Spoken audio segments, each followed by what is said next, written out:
was a topic trend a little while ago, maybe last year, that was really popular. I'm just approaching it now. But the topic was, if I were to rebuild my wardrobe from scratch, what would be the pieces that I would include? I thought this was an excellent topic because it really helps us revisit these foundational items in our wardrobes, and if they're still aligning with who we are and our lifestyle and how we want to move through the world and show up in the world. So I'm going to take a look at these pieces that I've compiled here from the lens of elements of style, because I think everybody's go-tos and foundational items is going to look entirely different, and why I've gravitated towards these items and these elements in general for my lifestyle. So there is going to be a bit of subjectivity in there because, like I said, everyone looks different. Everyone's life, everyone's bodies, we all look a little different. If you like this concept of slow fashion and choosing creativity instead of overconsumption and just making smart shopping decisions, stick around. I think you'll like the channel. I'm glad you're here. I also want to say a very big thank you to Power of My People for sponsoring and partnering with me in today's video. Power of My People is a fantastic slow fashion Canadian company that I have been working with since the inception of my channel. And I do this because our values are like spot on with each other. I have purchased their shirts maybe about 3 or 4 years ago, and I haven't had to replace them or replenish them or buy new ones. You know, I tend to find something I like and I stick with it for a long time. The fabrics are of the highest quality. I'm going to get into a bit more detail later on in the video, but for now, if you're not aware of this Canadian company, they focus on tailored separates. Their size range is phenomenal, and I just think they are always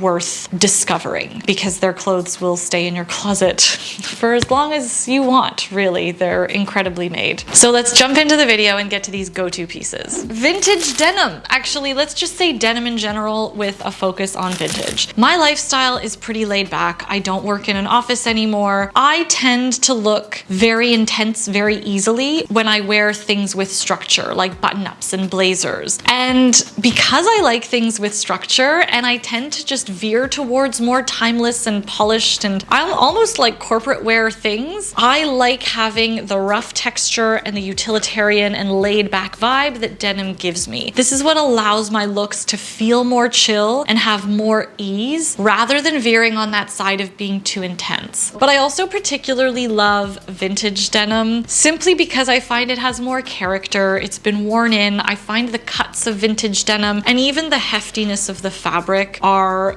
better quality. Now, I know I said I need a little bit more chill and a little bit more ease, but a nice pair of tailored trousers is also an absolute go-to for me. This is an example where it's an item that I don't necessarily wear every day, but when I need to wear it or when I want to elevate my outfit, then a tailored, sharp trouser is an absolute must. It has pulled me out of so many situations where I'm either dressing at the last minute or I need to feel elevated and put a little bit more extra armor on. I look for a really solid hand feel in terms of drape and just in terms of the fabric itself, because I think when you're working with tailored separates, if you're working with an item that you want to feel elevated in, then the right fabric is going to be the foundation of that choice. Skirts, but not just any kind of skirt. I look for a little bit of drama in my skirts. I'm not as much of a dress person. They definitely have a place in my foundation pieces, and I'll get to those in a second. But for me, because this is a separate and because it has more versatility than a one and done dress or jumpsuit, for example, this is where I get a lot of personality in my looks. So whether it's like a lace midi, it's got like, this is like a, gosh, I thrifted this for either $9.99 or $12 or something, but I love the drama. I have pulled this skirt out at least once or twice a year since the time that I bought it. So no, it's not a piece that I'm wearing every single day, but man, oh man, is it a go-to and a foundation when I need it. And then I have a couple of minis with interesting prints and interesting textures. Moving on to tops.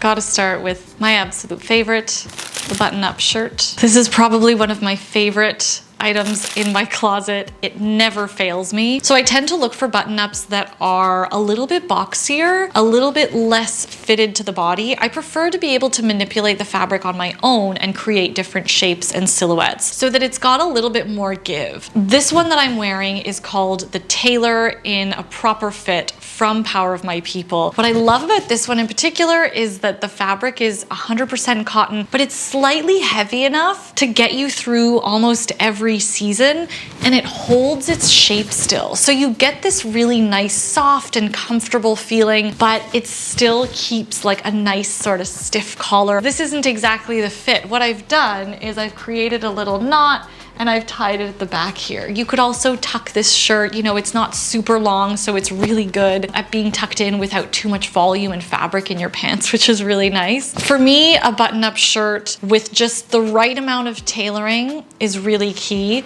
and the fabric content is very important. Because I typically don't wear things under my shirts, I like to just wear a little sneaky cute bra. I like to have almost 100% cotton or a blend of silk or linen and cotton or 100% linen. Also love for summer, they've got beautiful linen options as well, and I've purchased two because it gets hotter and hotter every summer no matter where you are. So these linen shirts have become just an absolute lifesaver. In the linen, I have the Friend in a Proper Fit, and for reference, these and this are a size medium. What I would recommend is just going with the size that you would normally wear, or even a size down, because they are quite roomy. I would not recommend sizing up. There's just no need. They fit beautifully as is. If you go on their website, you will see that the size range is incredible. I often recommend Power of My People shirts to people with larger busts because they fit beautifully, and I think this is just wildly important. Their shirts are made in Portugal and Canada. I have a discount code with Power of My People. I will leave it in the description box below, and there is no rush to purchase. There is never any pressure. We have this continuing discount code, not only because we have this partnership that is continuous, but also because Power of My People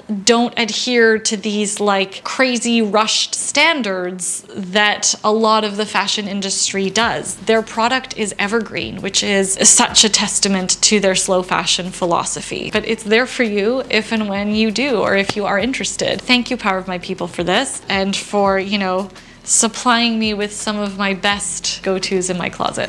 Next up is an unexpected one. Recently, I have been traveling a lot, and I always have been traveling with my long sleeve merino shirt. It's an icebreaker. It's very technical. I normally wear it to run, but it was just so useful on all of my travels over the past, let's say 3-4 years, or maybe just the past 2 years. And what I found was I was wearing it as an underlayer, and I really liked the way that looked. What I look for in this underlayer, it's very specific. It's actually merino fabric that I look for. Again, I do this because it's the first thing that is touching my body. I like that the merino regulates my body temperature. So that's something that I look for in these merino base layers, is a really sharp crew. I like that I can see this detail underneath my sweaters and things like that. I think it adds a little bit of edge, and it has a stronger point of view. I am a big fan of knitwear. In particular, the elements that I look for in knitwear, at least some interesting detail like a stripe.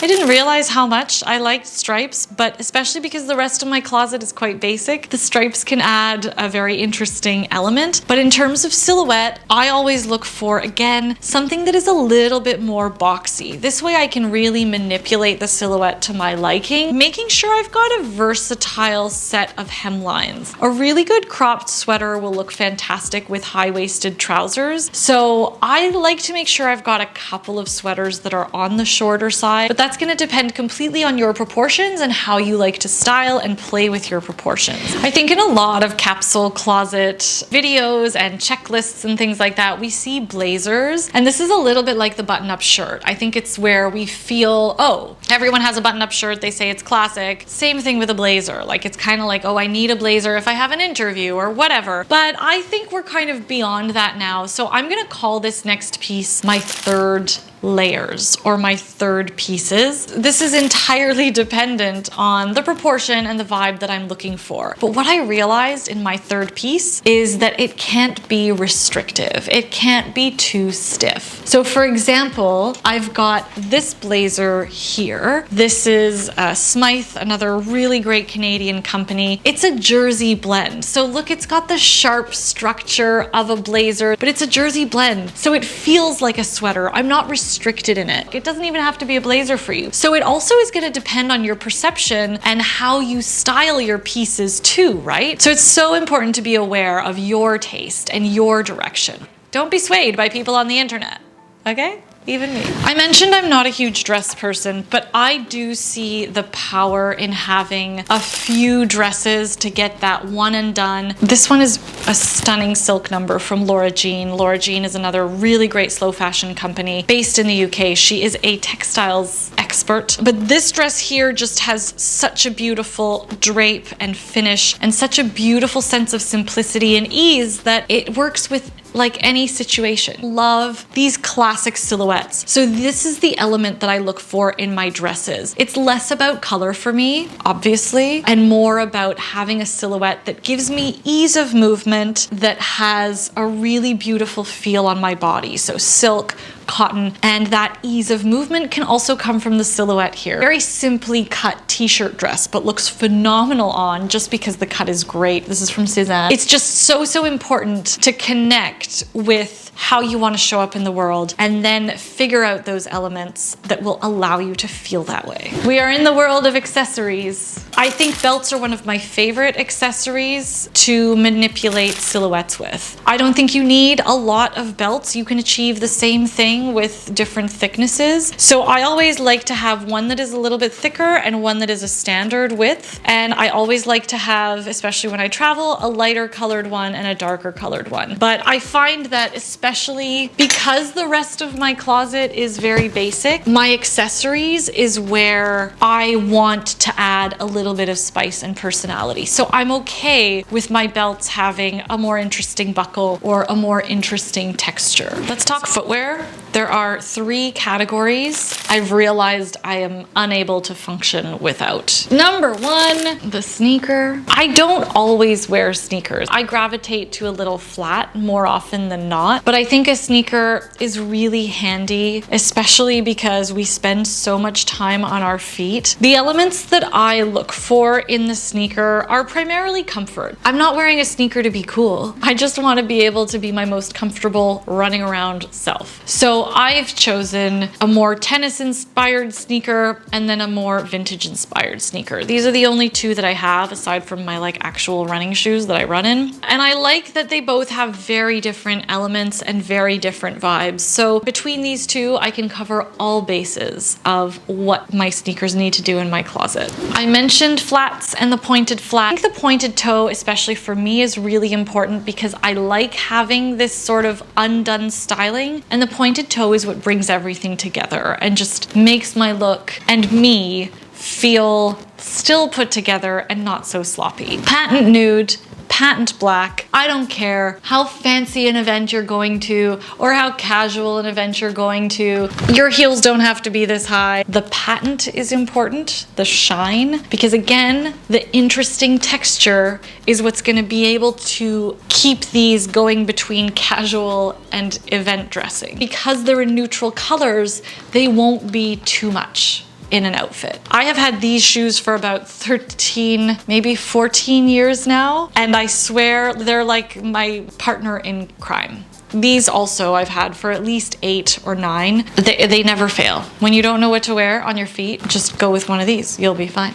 If I were to start my wardrobe from scratch, I would have bought this years ago if I had known how good it would have been, how it would have eliminated some very wasteful purse purchases. However, it just wasn't financially possible and I had to save up for this bag. This is the Puzzle by Loewe. I'm not a bag person though, so this is important. I don't like switching my bags. I don't like having to think about my bag and whether it goes with my outfit or not. What I look for is a really solid balance between structure and and slouch. I think a slouchy bag has a very strong point of view. We immediately think bohemian, we think very like folksy, you know, there might be a 70s reference in there. And with a structured bag, we kind of veer into the very classic, very timeless. And there's nothing wrong with any of these things, but I just felt that for me, knowing that I don't want my bag to have such a strong point of view, I want it to just kind of like be the complement to whatever I wear. I don't want it to be the focal point of my outfit. I just want to know that it looks good and goes with absolutely everything I own. And that is this bag. So that's it. I hope it wasn't too long-winded for you, and I hope it gave you some insight and some inspiration to go back into your own closet. Let me know what your go-to items are in the comments below, if you saw any similarities between my closet and yours, or if this video kind of allowed you to shift that perspective on some of your go-to items. Maybe it helps show some appreciation for them after you've had them for so long. Thank you for listening. Thank you for watching. Thank you for being here. I hope you liked this video. Thank you, Power of My People, for sponsoring today's video. Don't forget I've got that discount code for you in the description box below. I hope you have a wonderful rest of your day, night, evening, morning, wherever you're at. I'm so grateful that you're here, and I will see you in the next slow fashion video. Ciao.